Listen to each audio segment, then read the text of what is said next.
Seksio sesarea pada penderita gemeli. Gemeli pada antepartum dan juga postpartum merupakan kehamilan multiple, ya. Nah, itu adalah risiko tinggi pada maternal dan fetus, sehingga bisa menyebabkan peningkatan morbiditas dan juga mortalitas. Kelahiran prematur intrauterine growth restriction atau IUGR dan anomali kongenital. Nah, dibutuhkan monitoring ketat dan juga follow up selama masa kehamilan dan perencanaan persalinan. Kemudian, untuk patofisiologi, gemeli itu terjadi akibat fertilisasi dua ovum ataupun pembelahan satu ovum menjadi dua fetus. Nah, klasifikasi gemeli adalah yang pertama monozigot. Itu adalah gemeli dari satu ovum dengan pembelahan identik, ya, 4 dari 1000 atau sepertiga dari gemeli. Kemudian yang kedua dizigot. Itu adalah gemeli dari dua ovum dengan pembelahan tidak identik, 2/3 dari gemeli yang mengakibatkan peningkatan FSH dan LH. Kemudian masuk ke bab plasentasi, ya. Plasentasi penting itu diketahui untuk manajemen kehamilan yang sesuai. Plasentasi itu diklasifikasikan sebagai berikut. Yang pertama dikorionik, diamniotik, ya. Jadi diakorionik, diamniotik itu adalah 2 plasenta dan 2 amnion. Kemudian monokorionik diamniotik itu adalah 1 plasenta dan 2 amnion. Insidensinya 20%, bisa mengakibatkan twin transfusion syndrome. Yang ketiga, monokorionik monoamniotik adalah 1 plasenta dan 1 amnion.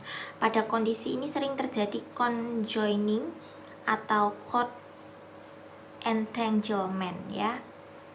Nah, masuk ke bab diagnosis. Yang paling penting pada gemeli itu adalah penegakan diagnosis dini dengan yang pertama yaitu dengan pemeriksaan klinis, riwayat keluarga, palpasi uterus lebih besar, teraba banyak bagian-bagian fetus, dan auskultasi bunyi jantung fetus. Kemudian yang kedua adalah tes biokimia dari pemeriksaan HCG, alfa fetoprotein untuk deteksi neural tube dan defek lainnya. Kemudian yang ketiga adalah USG dan juga radiologi untuk menentukan plasentasi.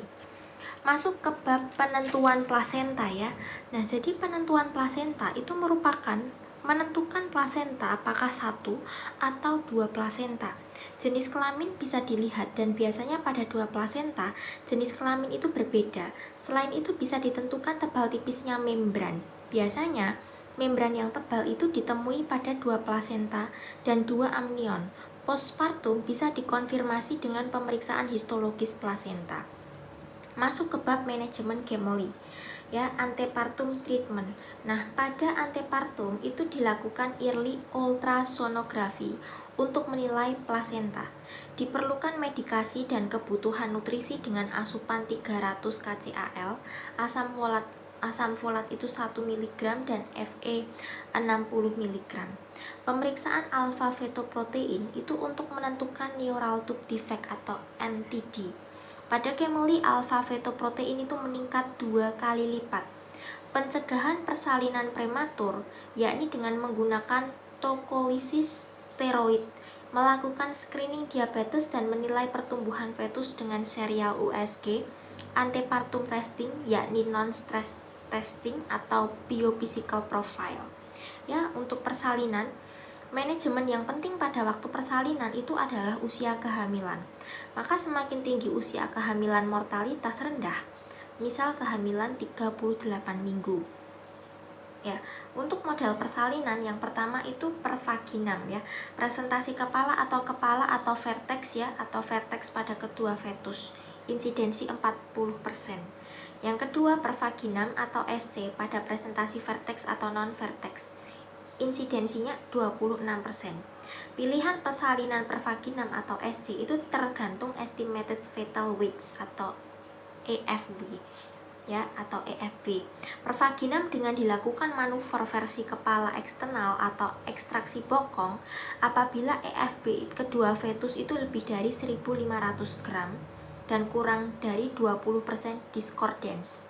Nah, apabila EFB salah satu fetus 1.500 gram atau lebih dari 20% discordance, ya, non vertex lebih dari vertex, manuver versi kepala eksternal bisa dicoba. Tapi apabila versi gagal, dilakukan SC. Yang ketiga itu SC apabila presentasi non vertex atau vertex dan non vertex atau non vertex. Yang keempat SC apabila fetus itu lebih dari 2 seperti triplet atau bahkan lebih, ya. Kemudian untuk manajemen anestesi, pilihan anestesi itu sama dengan SC pada kasus lainnya. Sebaiknya dilakukan pemasangan analgesia epidural, ya, baik persalinan ataupun SC. Yang paling penting adalah monitoring fatal elektronik kontinu selama SC yang mana akan kesulitan dalam melahirkan bayi dan banyaknya cairan amnion. Itu butuh antisipasi komplikasi selama SC. Post operatif monitoring kemungkinan pendarahan, maka perlu dipertimbangkan penggunaan prostaglandin dan oksitosin. Kemudian untuk komplikasi, ya, komplikasi Gemely itu bisa terjadi pada maternal ataupun pada fetus. Kalau maternal, ya, yang pertama itu hiperemesis, kedua UTI, ketiga anemia, keempat kolestatis, 5 diabetes, 6 preeklamsia, 7 HELLP syndrome, yang ke-8 acute fatty liver, 9 abrupsi plasenta, 10 placenta previa, 11 vasa previa, yang ke-12 persalinan prematur, ke-13 ketuban pecah dini, yang ke-14 seksio cesarea, dan yang ke-15 adalah pendarahan postpartum. Kemudian kalau untuk fetus itu sendiri, yang pertama vanishing twin, kedua anomali kongenital, yang ketiga IUGR, yang keempat discordant growth, yang kelima tali pusat melilit atau kehamilan monoamniotik, yang keenam twin transfusion syndrome atau kehamilan monokorionik, yang ketujuh prematur, 8 mortalitas perinatal, dan yang ke-9 locking twins, ya, non vertex atau vertex presentation. Kemudian masuk ke bab komplikasi spesifik, ya. Kehamilan monoamniotik itu dibutuhkan steroid SC pada usia kehamilan yakni 34 minggu. Twin transfusion, ya, twin transfusion syndrome itu adalah akibat dari komunikasi arteri vena. Terapi laser photocoagulation of communicating vessels, septostomy atau serial amnioreduction, single fetal demise insiden pada kehamilan lebih dari 20 minggu, yakni 2,6% sampai 6,8%, koagulopati maternal. Kemudian untuk pencegahan itu bisa dilakukan dengan multifetal pregnancy reduction. Itu yang pertama, reduksi bayi hidup. Kemudian yang kedua, injeksi KCI ke toraks fetal pada kehamilan 9 sampai dengan 13 minggu. Tapi ini masih kontroversi, ya.